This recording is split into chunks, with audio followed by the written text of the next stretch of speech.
Halo, jumpa lagi bersama saya Supri. Baik, dalam kesempatan kali ini saya akan memberikan tutorial kepada kalian tentang belajar Microsoft Excel.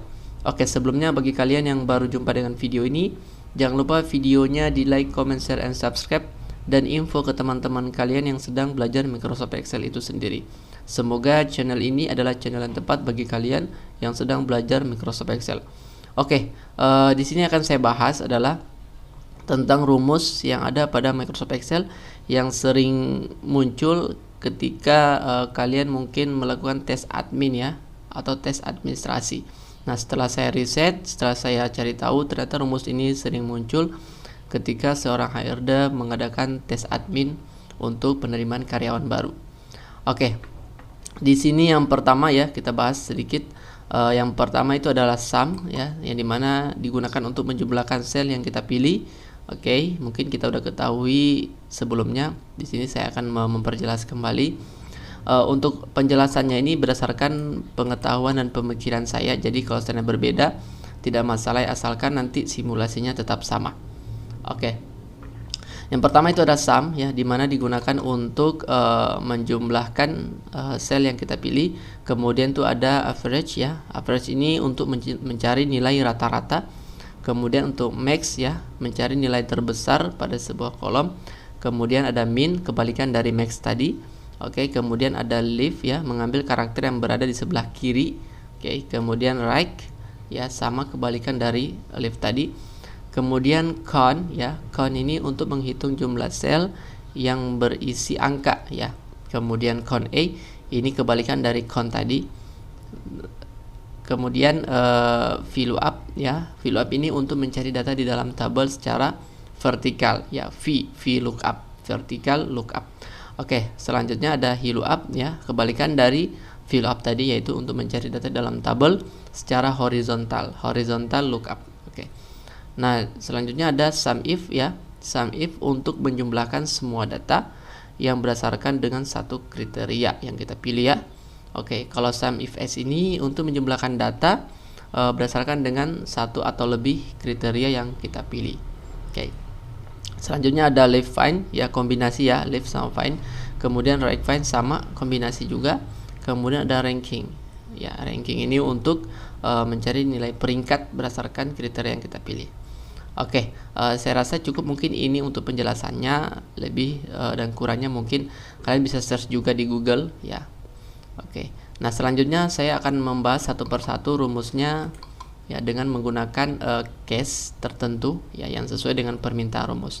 Yang pertama kita pergi ke praktek 1. Nah, di sini kita akan ketemu ada 7 rumus ya, yang dimana itu sum, average, max, min, count A, kemudian rank. Nah, di sini saya sudah punya tabel karyawan yang memiliki pencapaian di 3 bulan pertama ya. Oke, di sini ada kurang lebih 10 karyawan. Kemudian pencapaiannya per bulan, per 3 bulan tuh ada di Januari, Februari, Maret. Kemudian di sini ada kolom total, kemudian rata-rata, kemudian ranking, lalu di bawah sini ada nilai tertinggi. Oke, kemudian ada nilai terendah dan ada jumlah data. Oke, yang pertama kita pergi ke total dulu. Nah, untuk mencari total itu kita bisa gunakan fungsi rumus ya, rumus sum ini ya. Gimana caranya?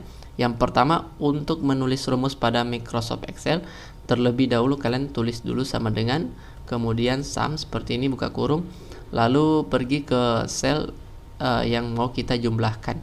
Nah, di sini yang mau kita jumlahkan adalah sel G1 sampai I1 ya. Tinggal kita buat seperti ini ya, kemudian tutup kurung ya, lalu di enter. Nah, sudah kelihatan hasilnya untuk total dari pencapaian per 3 bulan di data 1 kita ini. Nah, kalau sudah seperti ini kan tidak perlu lagi tulis satu persatu rumusnya, tinggal kalian pergi ke arahkan selnya ke arahkan kursornya ke sel di bagian bawah ini, sini ya, ada tanda tambah ya. Kemudian tahan, drag ke bawah seperti ini. Oke, maka akan kelihatan hasilnya semua. Oke. Nah, itu untuk rumus sum. Nah, selanjutnya kita mencari nilai rata-rata itu kita bisa gunakan fungsi average ya, ini ya. Oke, gimana caranya? Sama ya, kita tulis sama dengan, kemudian average ya, kemudian buka kurung, lalu ke sel yang mau kita cari rata-ratanya. Di sini kan kita mau cari Januari, Februari, Maret. Tinggal kita blok seperti ini. Oke. Kemudian kita tutup kurung lalu di enter. Nah, maka hasilnya sudah keluar rata-rata dari per 3 bulan itu adalah sekian. Nah, kalau sudah tinggal ditarik seperti ini, kemudian drag ke bawah. Oke, sudah kelihatan hasilnya, lebih simple, lebih cepat ya. Oke, selanjutnya max min ya. Ini max min ini seperti tadi penjelasannya digunakan untuk mencari nilai tertinggi dan nilai terendah. Oke. Nah, gimana simulasinya? Sama ya, sama dengan dulu. Kemudian max ya. Kemudian buka kurung. Lalu yang mau kita cari nilai tertinggi terendahnya kita ambil di data rata-rata saja ya. Karena ini jumlah di akhir pencapaian per 3 bulan berdasarkan nama karyawan ini. Kita arahkan kursornya ke sini, kita klik seperti ini, kemudian kita blok sampai ke bawah. Ini ya, tutup kurung lalu di enter. Nah, nilai tertinggi pada pencapaian rata-rata ini adalah 21 juta. Ya benar ya. Di sini nilai tertingginya 21 juta. Ini ya. Oke. Nah, selanjutnya nilai terendah ya, sama kebalikannya sama dengan min. Seperti itu, kemudian cari aja di drag di bagian sini. Ya, kemudian tutup kurung lalu enter. Oke, nilai terendah pada pencapaian per 3 bulan itu adalah 2.133.000. Kita cek adakah 2 juta ini ya, benar dia nilai terendah pada rata-rata pencapaian per 3 bulan terakhir. Oke, selanjutnya kita pergi ke con A sama con sama con A. Nah, ini digunakan untuk mencari jumlah data ya dalam bentuk angka dan dalam bentuk huruf. Nah, kalau con ini adalah untuk mencari data dalam bentuk angka ya. Coba kita coba con, kemudian buka kurung, lalu sini kita drag. Contoh saya mau drag ini aja ya, dari 1 sampai 7. Kemudian kita tutup kurung lalu enter. Nah, jumlah datanya adalah 7 ya. Berarti con untuk mencari jumlah data dalam bentuk angka. Nah, kalau seandainya con ini kita gunakan untuk mencari data dalam bentuk huruf, maka dia akan hasilnya nggak akan keluar. Coba kita coba con ya, kemudian kita blok sini ya, kemudian tutup kurung lalu enter. Nah, maka dia akan 0. Kenapa? Karena con ini untuk mencari data dalam bentuk angka. Kalau untuk huruf kita bisa gunakan fungsi con A ya, sama dengan con A, buka kurung lalu di blok, di drag bagian sini, kemudian tutup kurung lalu di enter. Nah, berarti 8. Kita lihat apakah benar saya ambil 8. Benar, saya mengambil datanya 8, maka hasilnya adalah 8. Nah, itu untuk con dan con A. Perbedaannya adalah kalau con untuk mencari data dalam bentuk angka, kalau con A dalam bentuk huruf. Oke, selanjutnya untuk rumus range ya. Range ini digunakan untuk mencari nilai peringkat pada sebuah data ya. Gimana simulasinya kalian bisa gunakan ya, sama dengan kemudian range lalu buka kurung. Number ini di sel mana yang mulai kita cari peringkatnya. Di sini kan kita mau cari itu di kolom rata-rata, berarti di bagian sini diklik, kemudian koma, lalu referensi tabelnya di drag seperti ini. Ini referensi tabelnya, kemudian F4, lalu koma, kemudian ketik 0, lalu tutup kurung, kemudian enter. Nah, sudah kelihatan hasilnya. Tinggal kalian drag ke bawah seperti ini. Oke, sudah kelihatan peringkat 1 adalah yang memiliki rata-rata 21 juta. Nah, untuk yang nilai peringkat terakhir itu ada di yang memiliki nilai rata-rata 2.133. Bener ya. Nah, ini untuk penjelasan 7 rumus, yaitu sum, average, max, min, con A, range. Silakan kalian ikuti, kalian coba-coba. Jika ada pertanyaan silakan masukkan ke kolom komentar. Selanjutnya kita lanjut lagi di bagian praktek 2. Itu ada penjelasan rumus VLOOKUP sama HILOOKUP. Ya, tadi udah kita sampaikan penjelasannya bahwasanya VLOOKUP untuk membaca data dalam bentuk tabel secara vertikal dan HILOOKUP secara horizontal. Nah, di sini saya punya data karyawan ya, seperti ini. Ada 2 di sini yang masih kosong. Kemudian ini ada datanya yang sudah terisi. Nah, kemudian juga ada tabel juga yang sudah terisi. Nah, saya mau mengambil data karyawan di sini ya berdasarkan ID karyawannya. Nah, kita karena tabelnya dalam bentuk vertikal, berarti kita gunakan rumus VLOOKUP. Gimana simulasinya? Sama dengan kemudian VLOOKUP buka kurung seperti ini, kemudian lookup value itu kita ambil ID karyawannya itu ya di bagian sini, kemudian koma tabel array itu adalah ke tabel mana yang mau kita ambil datanya. Di sini kan kita udah punya tabel arraynya, itu adalah ini, kemudian tinggal kita blok seperti ini ya. Kemudian F4 jangan lupa dikunci ya, F4, lalu koma. Nah, cool index number ini di kolom berapa yang mau kita ambil datanya. Nah, di tabel array ini kan ada 1 2. Berarti kita kan mau ngambil nama karyawan, berarti di sini 2 1 2. Nama karyawan itu berada di kolom 2. Kita tulis aja 2. Oke. Lalu koma. Kemudian kita tulis 0 tutup kurung lalu enter. Oke. Sudah kelihatan hasilnya, berarti di ID karyawan 109 itu atas nama Ari ya. Nah, kalau sudah seperti ini tinggal kalian tahan di bagian sini, kemudian drag ke bawah. Oke, kemudian lepas, maka hasilnya sudah kelihatan. Oke, selanjutnya jenis kelamin sama seperti itu juga ya, sama dengan kemudian VLOOKUP buka kurung, lalu kita ambil berdasarkan ID karyawannya, koma, kemudian tabel arraynya di sini ya, lalu F4 jangan lupa dikunci ya. Kenapa harus dikunci? Karena kalau kita nggak kunci nanti rumusnya akan bergeser. Kemudian koma, lalu cool index. Nah, karena jenis kelamin itu berada di kolom 3, maka kita tulis di sini 3 seperti ini, kemudian koma 0 lalu tutup kurung enter. Oke, sudah kelihatan hasilnya, tinggal tahan bagian sini, tarik ke bawah. Oke, sudah ya, silakan diikuti. Nah, selanjutnya saya mau ngisi bagian golongan. Golongan di sini masih tabelnya berbentuk vertikal, berarti masih kita gunakan vertikal ya, sama dengan VLOOKUP tutup buka kurung ya, kemudian kita ambil berdasarkan ID ya, kemudian koma, lalu tabel arraynya seperti tadi. Oke, kemudian F4 koma, kemudian karena golongannya berada di kolom 4, berarti kita tulis 4 di sini ya, lalu koma, kemudian 0 tutup kurung lalu enter. Oke, kemudian kita tarik seperti ini. Nah, maka hasilnya sudah kelihatan terisi ya. Oke, selanjutnya kita mau ngambil data gaji ya. Nah, data gaji ini karena tabelnya berbentuk horizontal ya. Ya, jadi kita gunakan rumus VLOOKUP ya, VLOOKUP. Karena VLOOKUP untuk membaca tabel dalam bentuk horizontal. Oke, gimana? Nah, di sini kita tidak mengambil berdasarkan ID karyawan lagi ya, tapi kita ngambilnya berdasarkan golongan, karena di sini terisi adalah golongan. Oke, di sini terisi gajinya. Oke, kalau seandainya di sini terisi ID karyawan, baru kita ambil di sini berdasarkan ID. Karena golongan, berarti kita ambil berdasarkan golongan.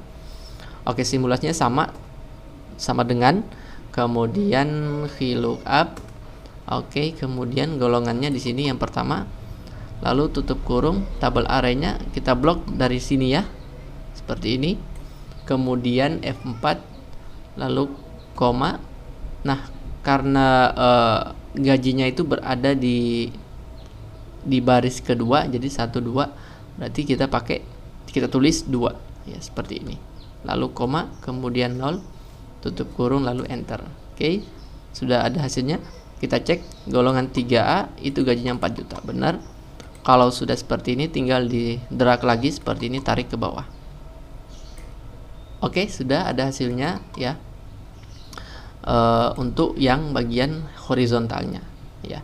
Nah, sekarang kita mau cari mau ngisi data domisili. Nah, kita cek lagi data kita, ternyata tabel domisili itu bentuknya itu adalah vertikal. Jadi kita gunakan lagi rumus vertikal ya, VLOOKUP, kemudian buka kurung, lalu kalau untuk domisili bisa kita gunakan ID karyawan.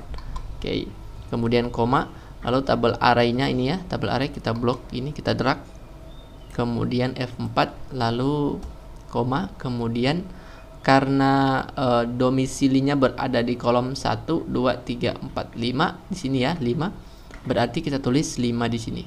Oke, kemudian koma, lalu 0, tutup kurung, lalu enter. Oke, sudah kelihatan. Kita lihat ID karyawan 109 itu domisili Bandung.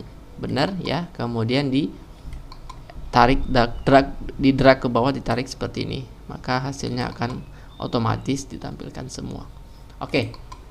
Saya rasa cukup untuk yang VLOOKUP. Silahkan dicoba-coba. Oke, kalau seandainya ada pertanyaan silahkan dimasukkan di kolom komentar. Nah, ini model data kalian dalam satu sheet ya. Kalau seandainya data kalian berada di sheet berbeda, tidak apa-apa, sama saja caranya seperti tadi. Ya, jangan lupa setiap kali menulis rumus, untuk yang rumus yang sudah panjang seperti ini ya, kalian bisa kunci rumusnya terlebih dahulu menggunakan tombol F4. Oke. Sudah. Nah, selanjutnya kita pergi ke praktek yang ketiga. Nah, di sini ada rumus sum. Tadi sudah kita bahas rumus sum ya. Kemudian sum if ya. Kemudian sum if. Oke. If s. Kapan kita menggunakan sum if dan kapan kita menggunakan sum if s. Oke, di sini saya punya data ya, jenis barang, ukuran, harga sama stok. Nah, kalau untuk sum sendiri kalian sudah tahu ya, untuk menjumlahkan data kalian bisa jumlahkannya dalam bentuk seperti ini ya, di drag, tutup kurung, lalu enter, maka sudah ada hasilnya. Karena sum untuk menjumlahkan data. Untuk sum if ini ya, ini digunakan untuk mencari jumlah dengan berdasarkan kriteria yang kita pilih. Oke, gimana simulasinya? Sama dengan kemudian sum if ya, sama dengan sum if ya, kemudian buka kurung, lalu range-nya adalah tabel yang kita mau jumlahkan itu yang mana. Di sini kita bisa drag bagian sini ya, di drag, kemudian koma. Nah, kriteria yang kita mau jumlahkan di sini adalah yang data sampo. Oke, kemudian koma, lalu sum range ini kolom mana yang mau kita cari jumlahnya. Di sini kita mau carinya itu adalah kolom stok.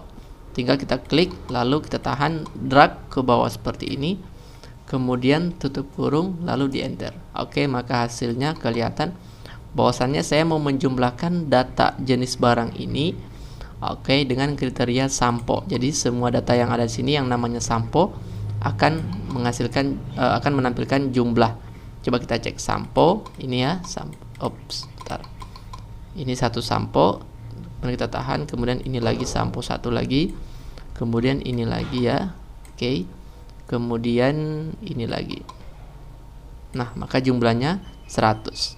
Oke, selanjutnya kita cari adalah sum if s ya. Sum if s ini sama seperti sum if, hanya saja kalau sum if s dia menjumlahkan bisa kita ambil beberapa kriteria, satu atau lebih.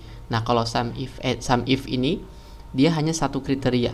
Oke. Dan juga simulasi rumusnya agak sedikit berbeda. Kalau sum if kita masukkan dulu kriterianya tadi, tapi kalau sum if s ini kita masukkan dulu sum range-nya atau kolom yang mau kita jumlahkan. Oke, langsung saja simulasinya sama dengan kemudian sum if s buka kurung, lalu sum range. Sum range ini adalah kolom yang mau kita jumlahkan. Di sini kolom yang mau kita jumlahkan adalah stok. Oke. Kemudian koma, lalu kriteria 1 ya, kriteria 1 kita ambil di data jenis barang, kriterianya adalah jenis barang, kemudian koma, jenis barang yang jenisnya itu adalah sampo seperti ini. Oke, kriteria 1 selesai ya. Kriteria 1 adalah data barang, kemudian spesifikasi lagi yaitu data sampo, kemudian koma, lalu kriteria 2 itu adalah kita lihat kolom ukuran. Oke, kolom ukuran ya, kemudian ukuran yang besar. Oke, koma, sampo ukuran yang besar. Sudah. Oke, ini sudah ada 2 kriteria.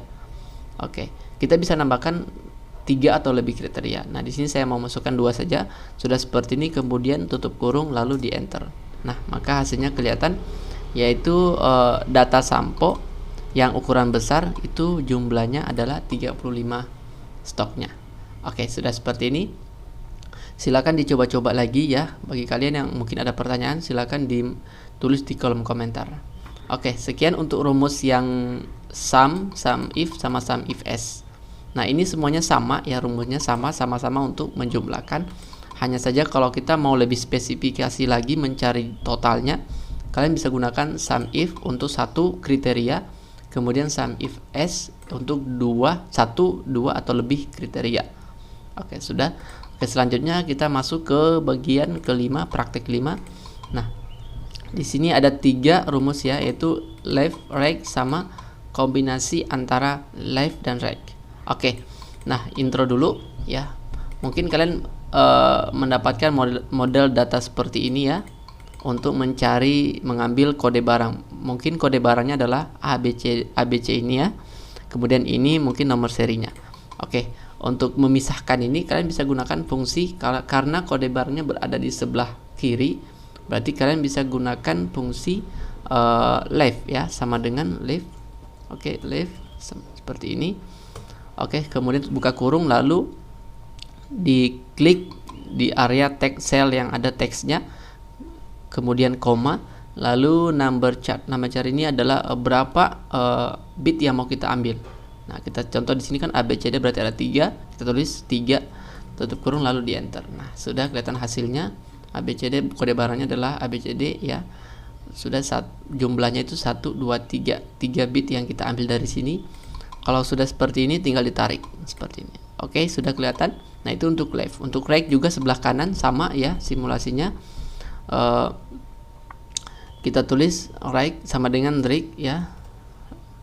Lalu buka kurung, kita klik teksnya, koma, numbernya itu kita mau ambil 3 juga di sebelah kanan. Tinggal kita tulis 3 tutup kurung lalu di enter.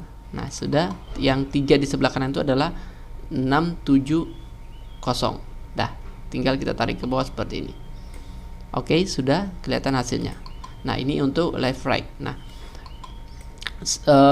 masalahnya biasanya di sebuah perusahaan itu model datanya itu nggak seperti ini, nggak sesimpel ini ya.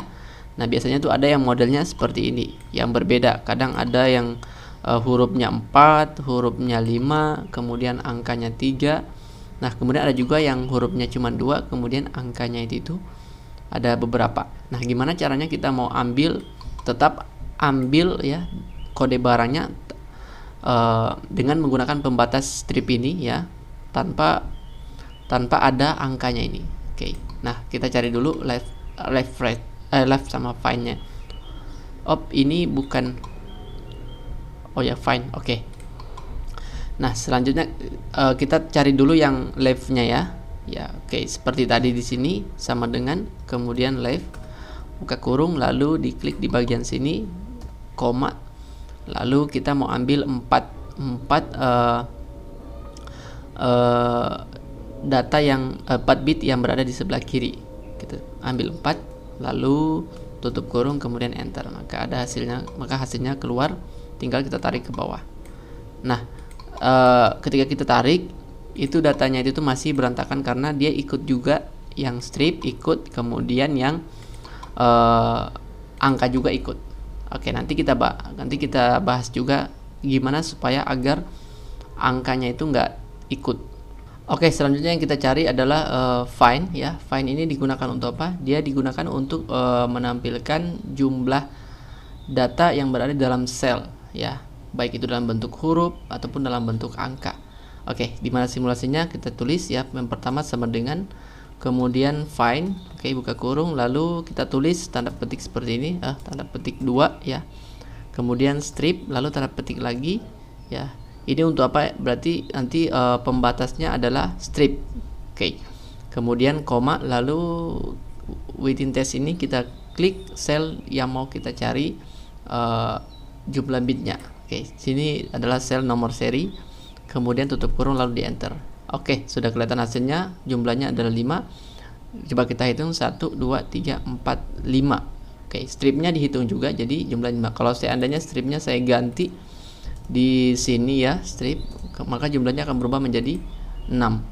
Oke, saya balikin lagi ya. Oke,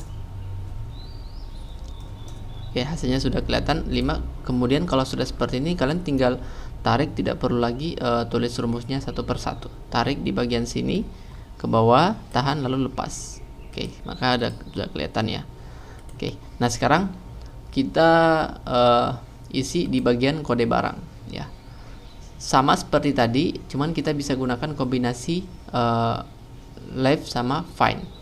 Oke, gimana simulasinya? Kita tulis sama dengan, kita tulis dulu live-nya dulu ya, live buka kurung, lalu teksnya adalah ini ya, koma, lalu kita tulis lagi rumus find-nya. Oke, kemudian kita buat tulis di sini kita mau ambil kode barangnya itu adalah huruf. Nah, kita buat pembatasnya adalah strip. Kita tulis gimana caranya? Tulis dulu tanda petik 2, lalu strip, tanda petik 2 lagi, lalu koma, kemudian within testnya itu adalah sel yang mau kita cari ini ya. Kita klik, sudah seperti ini, kemudian tutup kurung, lalu di enter. Oh, ada kesalahan. Oke, tadi kurang tutup kurungnya. Oke, sudah seperti ini, silakan tinggal di tarik ke bawah. Sudah, maka dia akan menampilkan hasil kode barang di mana pembatasnya itu adalah strip. Di sini kode barangnya itu adalah huruf, tetapi stripnya masih ada. Oke, gimana cara menghilangkannya? Kalian bisa tambahkan di rumusnya itu adalah di bagian sini ya, di sini kalian tulis kurang kemudian 1. Artinya apa? Nanti ketika dia sudah temukan jumlah leaf sama find-nya itu, maka dia akan mengurangi satu karakter yang berada di depannya. Oke, kita coba, kita kurangi 1, maka hasilnya, strip tadi akan hilang karena dia akan mengurangi satu karakter yang berada di depannya. Sudah seperti ini, lalu tinggal ditarik ke bawah. Oke, sudah kelihatan hasilnya. Jadi kalau seandainya kalian menemukan data yang berbeda seperti ini, kalian bisa gunakan fungsi live sama find. Oke, tapi kalau seandainya model data kalian adalah seperti ini, kalian bisa gunakan langsung yaitu live atau enggak right aja. Oke, jadi perbedaannya sudah kelihatannya. Silahkan dicoba-coba. Jika seandainya ada pertanyaan, silahkan masukkan di kolom komentar. Oke, selanjutnya kita ke latihan 2 ya. Di sini ada kota sama provinsi, kemudian kota.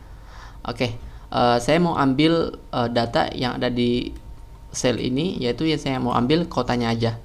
Nah, di sini kalian bisa gunakan rumus seperti tadi ya, live sama find ya, dimana simulasinya kalian tulis dulu sama dengan, oke, kemudian live, oke, kemudian buka kurung ya, lalu teksnya ini adalah ini, kemudian koma, lalu kalian tulis salah, teksnya adalah ini, kemudian koma, lalu kalian tulis find ya, kemudian dibuat pembatas. Di sini pembatasnya antara kota dan provinsi adalah koma, berarti kalian buatnya seperti ini, tanda petik 2, koma, tanda petik lagi, kemudian koma lagi, lalu klik sel sini ya. Bentar, salah sepertinya. Oke, nah seperti ini.